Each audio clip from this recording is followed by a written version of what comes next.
Guide వేకి స్వాగతం. A manual to self. సూచనలు లేదా సమాచారాన్ని అందించే స్వీయ శోధన సాధనం. సో, వేదాంతంలో ఉండే ప్రదర్శనాలు అద్వైత, విశిష్టాద్వైత, ద్వైతాద్వైత, ద్వైత, భేదాభేద, అచించ ఈ రకరకాల దర్శనాలు 6 దర్శనాలు ఒక అవుట్‌లైన్ కోర్ డిఫరెన్స్ అర్థం చేసుకున్నాం. సో, దీంట్లో డిఫరెన్స్ ఏమిటయ్యా అంటే ఎలాగా వాటి ప్రకృతికి, జీవికి, ఈశ్వరికి అంటే బ్రహ్మకి, ఆత్మకి అండ్ జగతికి. ఈ మూడిటికి ఉన్న రిలేషను ఏంటి? వాటి అని గురించి ఎక్స్‌ప్లెయిన్ చేయడానికొస్తదనమాట. ఓ రకంగా చెప్పాలంటే ఏ ఒక్కటి సంపూర్ణ సత్యం కాదు. ఏ ఒక్కటి అసత్యము కాదు. ఎందుకంటే వీటన్ని భావనలు కలిపి వివరించగలిగితే రిలేషను అప్పుడు మనకి ఈ బ్రహ్మం, పరబ్రహ్మం, జీవ లేదా ఆత్మ అండ్ ప్రకృతి, జగత్. వీటి మధ్య ఒక పూర్తి స్వరూపం అర్థమయ్యే అవకాశం ఉంటుంది.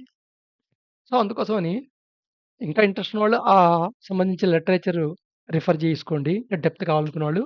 నేను రఫ్‌గా చాలా మందికి ఈ తేడా తెలీదు. సో, తేడా క్లియర్‌గా అర్థం జేయటం కోసమే చెప్పానన్నమాట. సో, నౌ ఇప్పుడు నాస్తిక దర్శనాల్లో కామన్ థింగ్ చూద్దాం. సో, నాస్తిక దర్శనాలంటే సహజంగా నాస్తిక అనగానే దేవుడు లేడు అనేవి అనుకుంటారు. ఇక్కడ కారణం ఏంటయ్యా అంటే ప్రమాణాల డిఫరెన్స్. ఒక్కొక్క దర్శనం కొన్ని కొన్ని ప్రమాణాలనే తీసుకుంటుంది. ఇప్పుడు చార్వాక దర్శనం వచ్చేటప్పటికి ప్రత్యక్ష ప్రమాణం తప్ప ఇంకే ప్రమాణాన్ని ఒప్పుకోదు. అదే బుద్ధిజం గాని, జైనిజం అయితే ఇవి కొంచెం మిగతా అనుమాన ప్రమాణం గాని, ప్రత్యయ ప్రమాణం గాని ఇలాంటివి గూడా ఒప్పుకుంటాయి. అది తేడా. కాబట్టి మూడిట్లో కామన్ ఏంటి అంటే ఇవి పూర్తిగా వేదాన్ని సమూలంగా యాక్సెప్ట్ చెయ్యవు. ఎందుకంటే వేదాలను సమూలంగా యాక్సెప్ట్ చేయాలంటే నువ్వు 6 రకాల ప్రమాణాల్ని కన్సిడరేషన్‌లోకి తీసుకోవాలి. నేను ఒక రకమైన ప్రమాణాన్నే తీసుకుంటాను. ఈ రకం ప్రమాణం నేను తీసుకోను. అనుమాన ప్రమాణాన్ని నేను ప్రమాణంగా తీసుకొని నేను ఏ విషయాన్ని ఓకే అనను. నాకు డైరెక్ట్ నేరుగా ప్రత్యక్ష ప్రమాణం ఉంటేనే ఒప్పుకుంటాను అనుకుంటే ఖచ్చితంగా కొన్ని ఒప్పుకోవడానికున్నాను. ఈవెన్ మన జీవితంలో గూడా అన్ని రకాల ప్రమాణాలకి రకరకాల విలువలిస్తూ ఉంటాం మనం. కొన్నిట్లో ప్రత్యక్ష ప్రమాణాన్ని ఒప్పుకుంటాం. కొన్నిట్లో అనుమాన ప్రమాణం ఒప్పుకుంటాం. కొన్నిట్లో విపర్య ప్రమాణాన్ని ఒప్పుకుంటాం. కొన్నిట్లో అనుపలబ్ధిని ఒప్పుకుంటాం. ఇలా మారుతూనే ఉంటుంది. సో, ఎనీవే అది డిఫరెన్స్ ఆఫ్ మైను. సో, ఈ మూడిట్లో కామన్ ఏమిటయ్యా అంటే conditions, trajectory or state of being ఇది కామన్. కండీషన్స్ అంటే ఏంటంటే కొన్ని కొన్ని పరిస్థితులు అలా కొన్ని వందల పరిస్థితులయ్యుండొచ్చు, వేల పరిస్థితులయ్యుండొచ్చు. అవన్నీ ఆ మూమెంట్‌లో అలా ఉండటం వల్ల ఫలాంది జరిగింది. సో, ఓ రకంగా ర్యాండమైజ్ థియరీలా ఉంటుందన్నమాట. అంటే ఆహ్, ర్యాండమ్‌గా జరిగింది. ర్యాండమ్‌గా ఇది ఏర్పడింది. ర్యాండమ్‌గా ఏదేదో జరిగింది. ఆ ర్యాండమ్‌లో ఒక కండిషన్ వచ్చింది. దానివల్ల ఇది ఏర్పడింది. ఇలా ఉంటుందన్నమాట చార్వాక దర్శనం. అందుకని ప్రత్యక్ష ప్రమాణానికి ఏది దూరం ఉన్నా అది ఒప్పుకోను. నిజానికి ర్యాండమైజ్‌లో వచ్చింది అనేదే ఒక రకమైన అనుమాన ప్రమాణం. అంటే యాక్చువల్‌గా నిజానికి చార్వాక దర్శనం, బుద్ధ దర్శనం లేదా జైన దర్శనం ఈ మూడిటికి మూలం మళ్ళా వచ్చేప్పటికి అనుమాన ప్రమాణంతోనే మొదలైంది. ఒక అజంప్షన్‌తోనే మొదలైంది. కానీ వేదాల్లో చెప్పిన మిగతా ఏ విషయాలను వీళ్ళు సమూలంగా ఒప్పుకోరు. కొన్నిటిని ఒప్పుకుంటారు. కొన్నిటిని ఒప్పుకోరు. అందుకని కొన్ని కలుస్తాయి వీటిలో. అందుకని చార్వాకంగానే పూర్తిగా నాస్తికత్వం ఏం కాదు. ఇప్పుడున్న అథియిజానికి మూలాలు కనబడుతూ ఉంటాయి గానీ, దానికి దీనికి సంబంధం లేదు. ఇప్పుడున్న అథియిజం వేరు. ఇది ఇగ్నోరెన్స్ నుంచి వచ్చిన అథియిజం. So, right. నౌ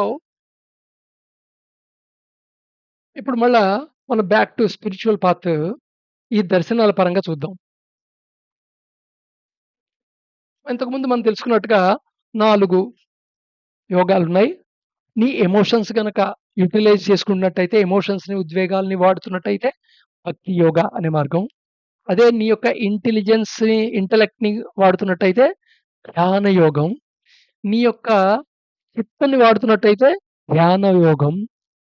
నీ యొక్క యాక్షన్స్‌ని వాడుతున్నట్టయితే కర్మయోగం అంటాం. సో, మనిషి కేవలం ఎమోషన్సా? కేవలం జ్ఞాపకాలు మెదడేనా? మైండ్ చిత్త యాక్టివిటీయేనా? అండ్ కేవలం విజ్ఞానమే ఇంటెలిజెన్సేనా? ఇంటలెక్టేనా? మరి కేవలం యాక్షన్‌లు చేసేవాళ్ళా చేతులు కాళ్ళతో? ఇవన్నీ కదా మనం. అందుకని ఇవన్నీ కావాలన్నమాట. కేవలం ఏదో ఒకటి అని కాదు. బట్ ఏ ఏ ఈ స్పిరిచ్యువల్ జర్నీలోకొచ్చేప్పటికి ఈ అన్ని మార్గాలు ఇంటిగ్రేటెడ్‌గా స్టార్ట్ అయ్యి ఎండ్ అవుతుంటాయి. స్టార్ట్ అయ్యేది, ఎండ్ అయ్యేది డిఫరెంట్‌గా ఉంటుంది. ఎండింగ్ మళ్ళా అందరికి ఒకటే. బట్ తర్వాత దేని తర్వాత ఏది చూస్ చేసుకుంటున్నాం అనేది మారుతుంది. సో, దేర్‌ఫోర్ భక్తి నుండి డైరెక్ట్‌గా జ్ఞానకెళ్ళి, ధ్యానకెళ్ళి కర్మకి రావచ్చు. లేదా భక్తి నుండి కర్మకెళ్ళి డైరెక్ట్‌గా ధ్యానకెళ్ళొచ్చు. లేదా భక్తి నుండి డైరెక్ట్‌గా ధ్యాన యోగ నుండి కర్మాస్వాదంలోకెళ్ళొచ్చు. లేదా భక్తి నుండి డైరెక్ట్‌గా ధ్యానకెళ్ళి జ్ఞాన యోగం నుండి కర్మకెళ్ళి భక్తికి రావచ్చు. సో, ఇలా రకరకాల రూట్స్ దీంట్లో ఎన్ని కాంబినేషన్‌లు అంటే 12 కాంబినేషన్‌లొచ్చేస్తాయి మనకి. రకరకాల రూట్‌లు. ఇది ప్రైమరీ స్ట్రక్చర్ అన్నమాట. సో, దీనికి యాడ్ అయిన స్ట్రక్చర్ అంటే దర్శనాల పరంగా వేదాంత దర్శనం ఎవరైతే ఫాలో అవుతారో వాళ్ళు పరంపరను ఫాలో అవుతారు. జనరల్‌గా ఇలా ఒక కల్ట్ ఫార్మ్ అయితే అదొక గ్రూప్ సమూహాలు ఫార్మ్ అయితే ఆ సమూహంతో ఫాలోయర్స్ ఏర్పడితే వాళ్ళందరూ ఒక సొసైటీ కింద ఏర్పడితే దాన్ని మనం దాని నుండి గురువులు, గురువు తర్వాత గురువు, గురువు తర్వాత గురువు మొత్తాన్ని మనం పరంపర అని చెప్తుంటాం. సో, ఈ వేదాంత దర్శనం మీద ఆధారపడి వచ్చేదిది. దీనికి కేవలం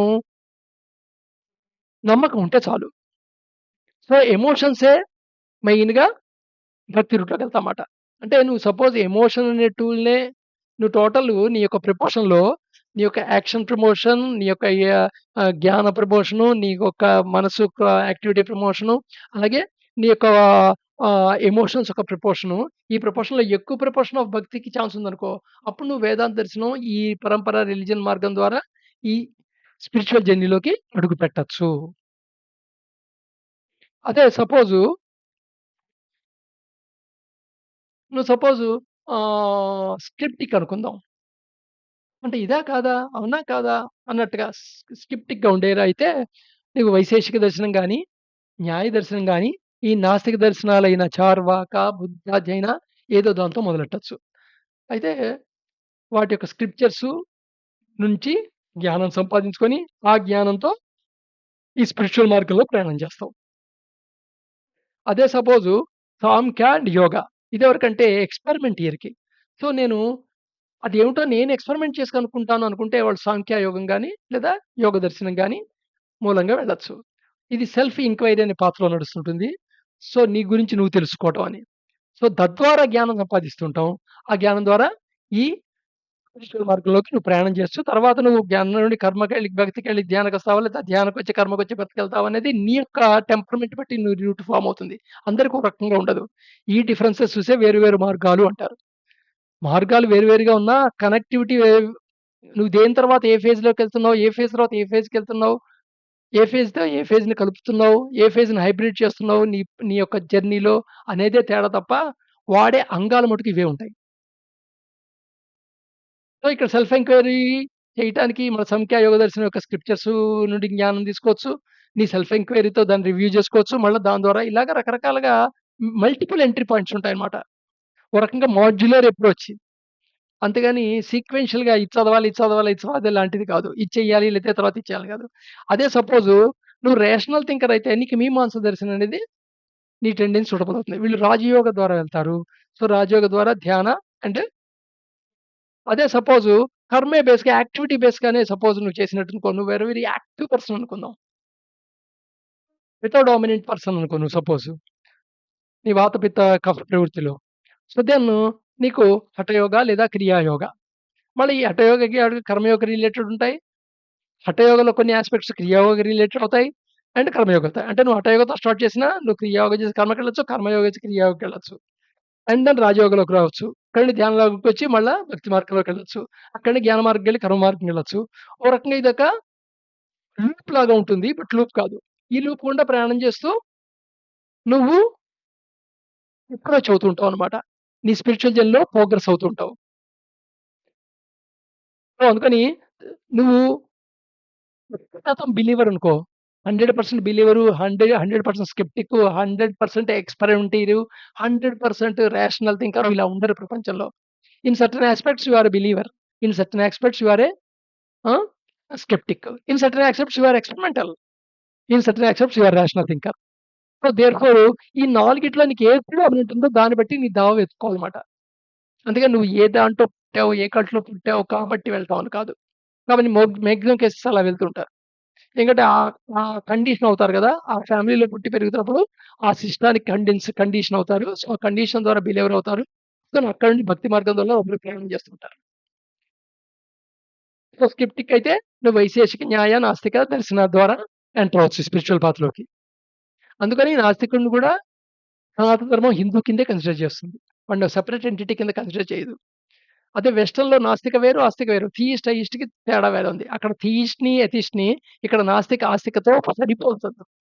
ఇక్కడ పదాలు ఏది దొరకవు ఉన్న పదాలని దానికి ఈక్వివలెంట్ అర్థాల కింద రాసుకున్నారు. అదే రేషనల్ అయితే మీమాంస. అండ్ ఎక్స్‌పెరిమెంటల్ అయితే నువ్వు సాంఖ్య, యోగ లేదా యోగ దర్శనం ద్వారా ఎళ్తావు. సో, ఇప్పుడు మీ ప్రయాణం అర్థమైంది కదా! మీ ప్రయాణం ఏంటంటే అన్ని యాస్పెక్ట్‌లు ఉంటాయి. నువ్వు నిరంతరం మారుతూ ఉంటావు. నీ పరిస్థితులు మారుతూ ఉంటుంది. నీ యొక్క టెండెన్సీస్ మారుతుంటాయి. నీ వాసనాస్ మారుతుంటాయి. నీ కండిషన్స్ మారుతుంటాయి. కానీ అక్కడ నిగూఢంగా ఆధ్యాత్మిక మార్గం మటుకు నువ్వే డిస్కవరీ చేసుకుంటూ వెళ్ళిపోవాలి. ఈ డిస్కవర్ చేయటంలో నువ్వు జ్ఞానంకెళ్ళి భక్తికెళ్తావు, భక్తి నుండి ధ్యానంకెళ్తావు, ధ్యానం నుండి కర్మకెళ్తావు, ఓకే. సో, ఇక్కడ పాయింట్ ఏమిటంటే ఏదో ఈ కోతి ఆ చెట్టు నుండి ఈ చెట్టు, ఈ చెట్టు నా చెట్టు నమ్మకం లేక జంప్ చేస్తుండడం కాదు ఇది. ఇదేమిటి అంటే టోటల్ డౌట్ అనమాట ఇది. టోటల్ స్ట్రక్చర్ అనమాట. దీని గుండా ప్రయాణం చేస్తూ ఎప్పుడైతే నీ గురించి నువ్వు పూర్తిగా ఎక్స్‌పీరియన్షియల్ పర్సీవ్ చేయగలుగుతావో దెన్ నీ యొక్క జర్నీ ఆల్‌మోస్ట్ ఆల్ ఎండ్‌కొచ్చినట్టే. నీ యొక్క స్పిరిచ్యువల్ జర్నీ ఆల్‌మోస్ట్ ఆల్ ఎండ్‌కొచ్చినట్టే. సో, అందుకని దీంట్లో ఇది ఇది చాలా తప్పు అనమాట. నేను భక్తి మార్గమే, నాకు మిగతా మార్గాలు నాకు సంబంధం లేదు. భగవద్గీతలో పలానా శ్లోకంలో చెప్పాడు కృష్ణుడు. జ్ఞాన మార్గం అండి నాకిది గాదు. నేను కర్మ మార్గం అండి నాకిది ధ్యానం గాదు. నేను ధ్యాన మార్గం అండి నేను కర్మ చేయక్కర్లేదు. ఇదంతా నాన్‌సెన్స్ మాట. పారక్షికమైన సర్ఫేస్ లెవెల్ అండర్‌స్టాండింగ్ నుంచి వచ్చింది. అయితే పెద్ద డేంజర్ ఏమిటి అంటే, నువ్వు ఈ పాత్‌లో ఫాలో అవుతూ నువ్వు కాన్షియస్‌గా ఫాలో అయినా, అన్‌కాన్షియస్‌గా ఫాలో అయినా, ఏదో ఒక దానికి ఐడెంటిఫై అయిపోతావు. ఆ కండిషన్‌కి నువ్వు కంఫర్ట్‌గా ఫీల్ అవుతావు. ఇంకో కండిషన్ ఒప్పుకోవు. నెక్స్ట్ ఈ ప్రతి దాని గురించి నీకు తెలియటం అనేది ఒక జ్యోతి వెలిగించడం అయితే, ఆ జ్యోతియే ఆ దీపపు కుంది యొక్క నీడ ఏర్పడటానికి కారణమవుతుంది. అది ఆ స్థితిలో నీకున్న ఇగ్నోరెన్స్ మాట. సో, ప్రతి స్థితిలోనూ ఇగ్నోరెన్స్ ఉంటుంది. ఆ ఇగ్నోరెన్స్ నువ్వు గుర్తుపట్టలేక ఇగ్నోరెంట్ ఆఫ్ ఇగ్నోరెంట్ అనే పొజిషన్‌లో ఉండి, నీవు ఇగ్నోరెన్స్ అని నీకు ఇగ్నోరెంట్ నీకు తెలియకపోవడమే పెద్ద ఇగ్నోరెన్స్. నెక్స్టు ఆ ఏ స్థితికున్నావో భక్తో, కర్మో, లేదా రిలిజియనో, స్క్రిప్చరో, సెల్ఫ్ ఎంక్వైరీయో, రాజయోగో, క్రియో, హఠో, ధ్యానో ఏదో దానికి నువ్వు ఐడెంటిఫై అయిపోయి అక్కడ స్టక్ అయి ఉండిపోతావే అది ప్రాబ్లమ్. సో, స్ట్రక్ అయి ఉండటానికి ఏదీ లేదు. నిరంతరం ఈ జర్నీ డిస్కవరీ అవుతూనే ఉండాలి. ప్రతి మూమెంటు డిస్కవరీ అవుతూ ఉండాలి. అది నెక్స్ట్ రేపు చూద్దాం.